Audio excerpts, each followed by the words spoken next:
Welcome to Lost in English， 这句英文跟你想的不一样。我们用轻松的聊天方式，陪你一起学会生活中最常见的英文片语及惯用法。I'm Shirley. Hi, I'm Emma. 今天我们要讨论的片语是 look after。很多人可能以为是往后看的意思，但其实这个片语通常不会按照字面上的语义直接去翻哦，用法则是常常跟小朋友、小孩有关系。所以我们先来听听一段对话，看看你能不能猜出片语的真正意思。Can you look after my kids this afternoon? Sure. What time should I come over? Maybe around 2. They already had lunch, so you just need to play with them. No problem. I'll look after them.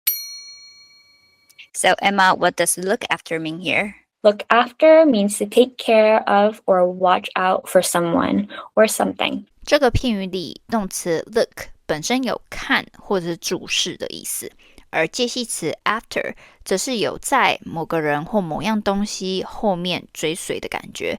所以当我们说 look after 后接 someone， 就像是你的视线一直在某个人的身后跟随着，随时注意着他们的动向啊，或者是安全。所以就是中文我们常常说的照顾某人或者是照看某人的意思咯。So, Emma, I think in many Asian countries, people are taught from a young age to look after those who are younger, like younger brothers or sisters. Yeah, that's true for Japanese culture. I think in school, we are taught to take care of the younger students. I was also taught to take care of my younger brother. We would go to school together every day. Oh, did your mom, since she's Japanese, ask you to do it? Yeah, my mom asked me to take care of my brother. When he was younger, I showered him and helped him for his lunches. Oh, such a nice sister. Have you ever found it annoying though? Yeah, all the time. I was mainly annoyed that he wanted to hang out all the time. Yeah, I can see that. Yeah. Did you really hang out with him or did you just ignore him? We would spend a lot of time together, just the two of us. My mom was comfortable leaving us around the house and we would play together. I would get annoyed when I had friends over because he would not leave. To this day, he is a really stubborn person.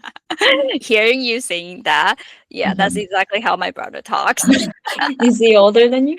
Yes, I have a older brother, and he's being taught to look after me since the day I was born, I think. Yeah, like my parents always told him to look after me whenever they were not around. I think it's become his default now.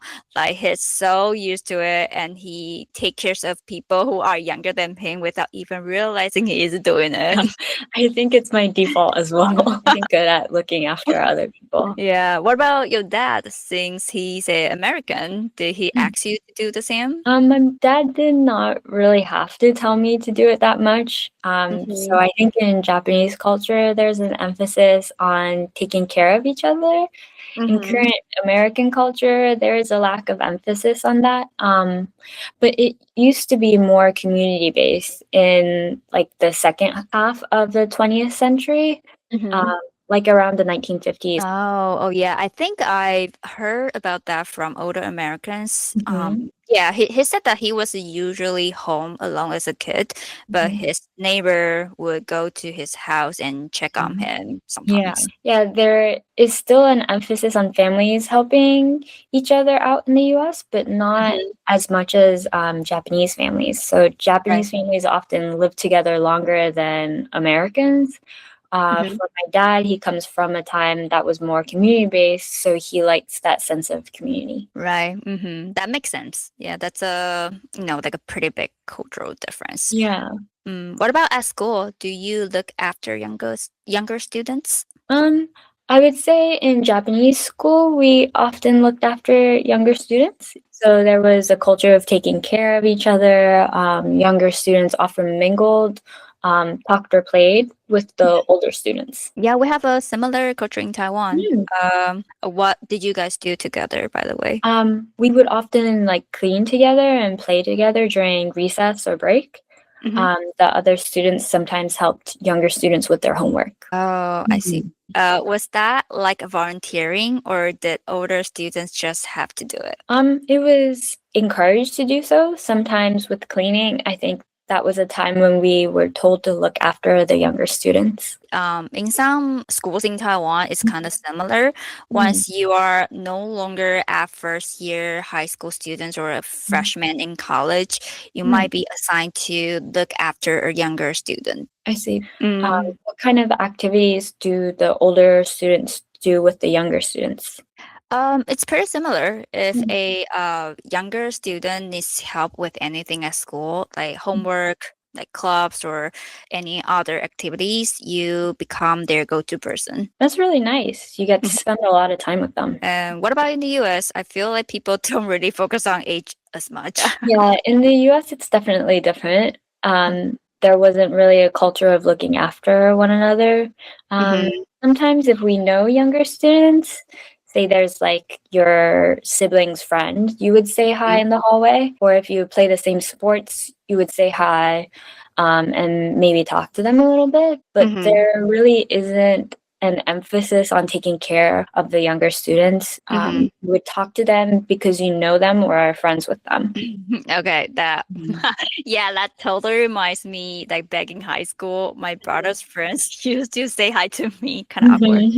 And then whenever I went to my brother's classroom, he would just know that I was there looking for my brother. That's so cute. Now I totally feel like I'm just like your brother, always wanting to hang out with the older one. That's reversed. Were you used to this idea when you just moved back to the US? I was used to a smaller environment between students and teachers as well. So I think it was hard to get used to. I don't think I expected the older students to take care of me, but I expected like a smaller environment between students, I think. Yeah, I can imagine the cultures are just so different. I will probably feel the same way if I were you. Yeah. All right, as we come to the end of today's episode, let's take a quick look at today's phrase again. Look after means to take care of someone or something. Exactly, such as siblings, classmates, or people who are younger than you. Just like how we shared the idea shows up in Japanese culture, Taiwanese culture, and how it can feel different in the US. Right, so don't forget to look after someone in your life, even if they annoy you, like younger siblings usually do. Thanks for listening again. We will catch you next time. Bye. Bye. 如果你觉得今天的内容有趣而且很有帮助，也欢迎到 Instagram 搜寻输出英文，里面有更多文化的相关英文学习内容，别错过咯。那我们就下集见咯。